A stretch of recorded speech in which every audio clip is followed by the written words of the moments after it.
রাধে রাধে বন্ধুরা, আশা করছি রাধারানীর কৃপায় তোমরা প্রত্যেকে ভীষণ ভালো আছো।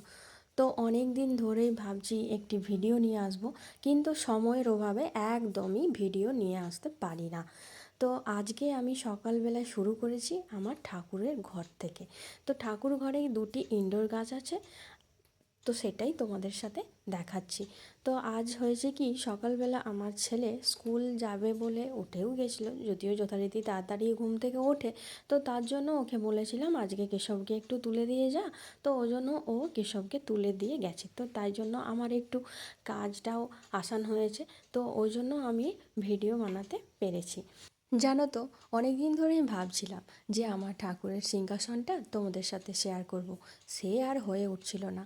তো যাই হোক, আজকে যথারীতি টাইম নিয়ে এসেছি তোমাদের সাথে শেয়ার করব বলে। তো আমার কেশব সোনা যেইখানটায় বসে থাকেন সেইখানেই আমার মহাদেব, বজরংবলী, গোমাতা, আর পেছন দিকে ঠিক আছেন রাধাকৃষ্ণে রাধাকৃষ্ণের সাথে আছে গোপিনীরা। তো এই হলো আমার ঠাকুরের সিংহাসন, মানে কেশব যেইখানটায় বসে থাকেন সেইখানটা। আর আরেকটা সিংহাসন আছে, সেইখানেও আরও অন্যান্য দেবদেবীরা আছেন।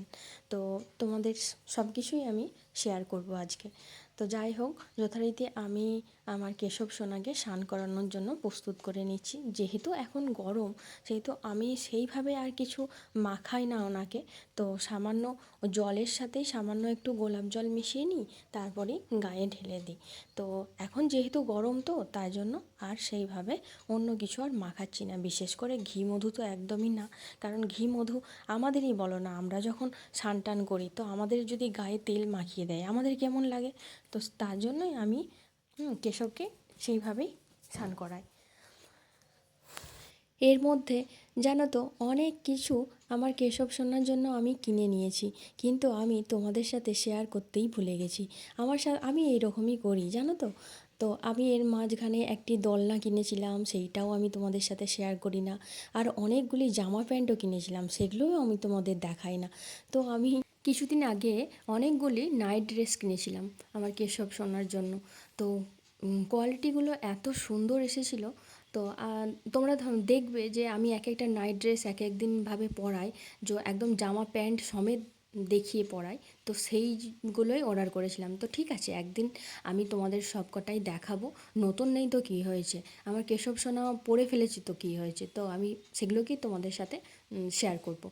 তো চলো, এই তোমাদের সাথে কথা বলতে বলতে আমার কেশব সোনা একদম রেডি সেডি হয়ে গেছেন।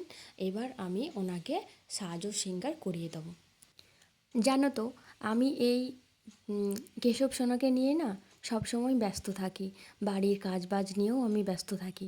আমি কার কি মানে হলো, কার কি না হলো, আমি এইসব একদমই দেখি না। যে কে আমাকে নিয়ে কি কথা বলল, সে আমাকে নিয়ে কি ভাবছে, আমার একদম দেখার সময় নেই। বিশ্বাস করো, আমি সব সময় আমার কেশব সোনাকে কোন জিনিসটা পরালে ভালো লাগবে, কোন জিনিসটা কোথায় রাখলে কেশব সোনার জায়গাটা ভালো লাগবে দেখতে, আর বাড়িরও যে কোন জায়গাটা কোন জিনিসটা নিয়ে আসলে এই জায়গাটা সেট করলে ভালো লাগবে, এই সব নিয়ে আমি সারাক্ষণ ব্যস্ত থাকি। আমি অন্যের কার কি হলো, কার কি গেল, আমি একদম দেখতেও সময় পাই না, আর আমি দেখার চেষ্টাও করি না। তবে হ্যাঁ, এটা না বললেই নয় যে তুমি খেয়াল রাখোনি তো কী হয়েছে, কিন্তু তোমার খেয়াল তো কেউ না কেউ রাখছে। তো রাখতে দাও, যারা রাখছে তারা রাখুক, আমার তাতে কোনো যায় আসে না। আমি নিজের মতন ব্যস্ত থাকি, নিজেকে নিয়ে ব্যস্ত থাকি। আমার কারোর সাথে ব্যস্ততার প্রয়োজন নেই, বা কারোর সাথে সময় কাটিয়ে আমার পিএনপিসি করারও কোনো দরকার নেই, কারণ আমি নিজের মতো আছি, ভালো আছি। আর এইভাবেই আমি সারা জীবন থাকতেও চাই।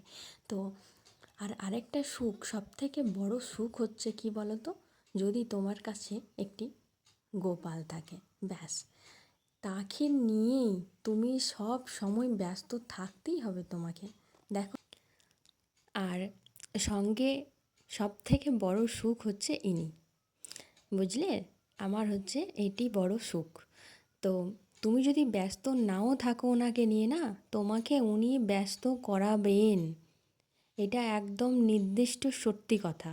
যাদের যাদের বাড়িতে ইনি আছেন, তারা তারা খুব ভালো করেই জানে যে ইনি কী জিনিস, বুঝতে পেরেছ? তো এই হলো আমার জিনিস। তো চলো, অনেক কথা বললাম, অনেক জ্ঞানের কথা শোনালাম। তো এবার হলো আমার রাত্রিবেলা, আমি একদম সন্ধে টন্ধে দেখিয়ে কেশবকে খাইয়ে টাইয়ে একদম চলে এসেছি রাতের রুটিন নিয়ে। তো আমি প্রথমেই ওনার যা সাজ সিঙ্গার আছে সব কটা খুলে নিচ্ছি, আর ড্রেসটাও চেঞ্জ করে নেব। প্রতিদিন এইভাবেই করি। তো ইদানিং এত গরম পড়ার জন্য আমি আতরটা গায়ে আর মাখাই না, কোনো কোনো সময় পায়েতেই মাখিয়ে দিই। কারণ আর হ্যাঁ, সত্যি কথা বলতে আমি লং ভিডিও বানাই ঠিক কথা, কিন্তু লং ভিডিওতে সেইভাবে কমেন্ট কেউ করে না, বেশি করে শর্টসে। তো শর্টসে যেই দুজন মানুষ আমাকে প্রতিদিন কমেন্ট করে, তাদের নাম আমি আজকে এই ভিডিওতে নেব। সত্যি কথা বলতে জানো তো, আমরা তো খুব ছোট ইউটিউবার। কারণ কেউ যদি কমেন্ট করে না, তাহলে আমাদের পরের ভিডিওটা বানাতে উৎসাহ জাগে, আর পরের ভিডিওটা বানাতে আরও মনোযোগ দিয়ে ভিডিওটাতে কাজ করতে ইচ্ছে করে। তাই জন্য বলবো যে বন্ধুরা, তোমরা একটা করে অন্তত কমেন্ট করো। তো যাই হোক, যেই দুজন মানুষ আমাকে প্রতিদিন কমেন্ট করে, একজন হলেন @সানচিত্র সূত্রধর 9163, আর দুইজন হলেন হরপাল ছিকারা 6651। তো আপনাদের জানাই অসংখ্য ধন্যবাদ এইভাবে পাশে থাকার জন্য। প্রতিদিন কমেন্ট আসে আমার শর্টসে। তো আপনারা খুব ভালো থাকবেন আর এইভাবেই আমার পাশে থাকবেন। তোমাদের সাথে কথা বলতে বলতে আমার কেশব সোনাকে আমি ঘুম পাড়িয়ে দিয়েছি।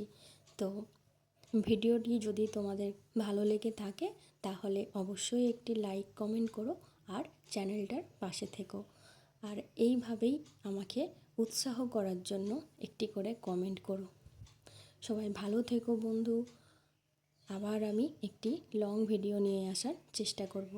আর বলেছিলাম না যে তোমাদের আমি পুরো সিংহাসনটা ঘুরিয়ে দেখাবো। এই হলো ঠাকুর ঘরের সেই আরেকটি সিংহাসন, যেখানে আরও অন্যান্য দেবদেবীরা থাকেন। আজ আসছি, সবাই ভালো থেকো, সুস্থ থেকো।